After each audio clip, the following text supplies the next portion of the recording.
Nagkakaisang pahayag ng MOVIT at MOVIT Rider Community. Pinapaabot ng MOVIT at ng libo-libong riders na umaasa sa aming platform para sa kanilang kabuhayan ang matinding pag-alala sa bagong utos ng LTFRB kung saan biglang binawasan ang rider cap ng MOVIT sa Metro Manila. Mula sa mahigit 14,000 pababa sa 6,836. Ayon din sa parehong utos, ititigil ang aming operasyon sa Cebu at Cagayan de Oro, kung saan halos 6,000 kabuhayan ang nanganganib. Sa kabuuan po, halos 14,000 manggagawang Pilipino ang maaaring mawala ng hanap buhay dahil sa desisyong ito.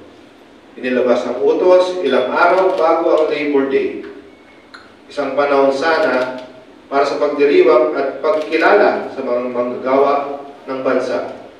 Ngayon, libo-libong riders na dumaan sa training, sumunod sa safety standards, at nagserbisyo ng maayos sa mga commuter ang nahaharap sa posibilidad na pagkawala ng tanging pinagkakakitaan. Hindi lang sila ang apektado, kundi pati na rin ang kanilang mga pamilya na umaasa.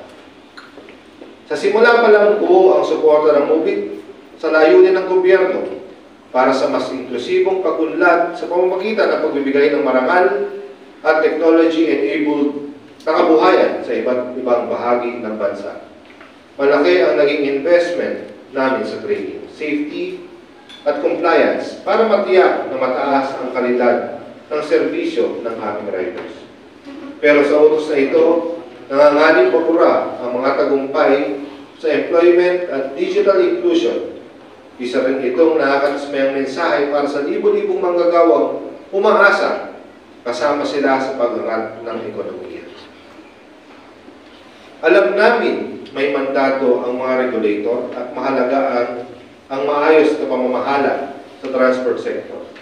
Pero para sa amin, ang anumang polisiya na may epekto sa libo-libong working families ay dapat pinag-iisipan ng mabuti.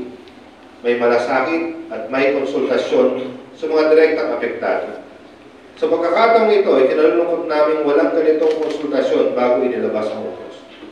Dahil dito, magalang namin hinihiling sa gobyerno na panatiliin muna ang status quo habang hindi nangyari ang isang makabulahang pag-uusap.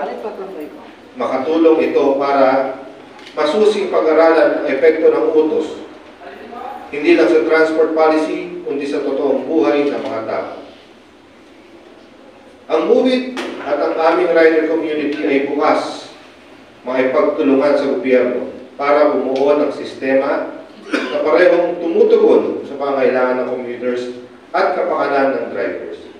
Sa ganitong panahon, naniniwala kami na ang tunay na pamumuno ay yung pinipiling palaguin, hindi hadlangan ang mga oportunidad para sa mga Pilipino.